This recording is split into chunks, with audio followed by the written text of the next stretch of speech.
Se o princípio inteligente do animal sobrevive à matéria, se goza de individualidade própria, é possível aplicar-lhe as mesmas regras que regem a alma humana e, nesse caso, tudo se explica.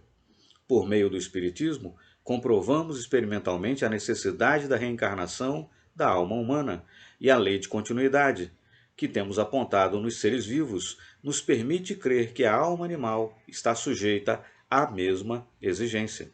Desse modo, o princípio inteligente animaria, sucessivamente, organismos cada vez mais aperfeiçoados à medida que fosse adquirindo capacidade para dirigi-los. Podemos apresentar duas provas que confirmam a teoria da reencarnação animal.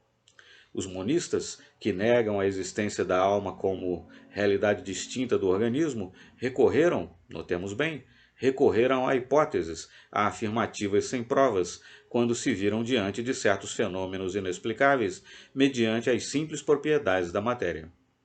Uma de tais afirmativas é aquela em virtude da qual dotam de memória, dessa faculdade essencialmente consciente, não só o sistema nervoso, mas qualquer espécie de matéria.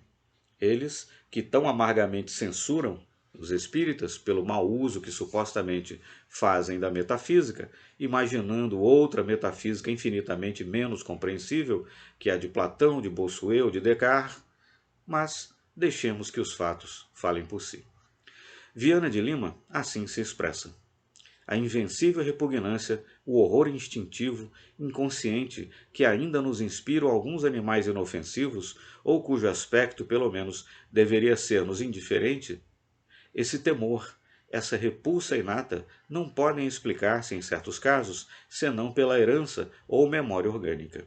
Herdamos isso de nossos antepassados, que, sem dúvida, sofreram com esses animais. Seria fácil apresentarmos aqui numerosos fatos em apoio do que dissemos. Contentemo-nos, porém, com um único exemplo da natureza, da mesma natureza, muito instrutivo e bem menos conhecido, que, no entanto, foi várias vezes comprovado por diversos observadores. Se numa estrebaria fizermos a cama dos animais com palha que tenha sido utilizada em jaulas de leões ou de tigres, os cavalos, assim que sentem o cheiro, são tomados por um temor enorme e fazem o possível para fugir. Numerosas gerações de cavalos domésticos, disse Laycock, o primeiro a observar e relatar o fato, devem ter se sucedido desde que o cavalo selvagem, que supomos ser um antepassado do animal doméstico, esteve exposto aos ataques desses representantes da raça felina.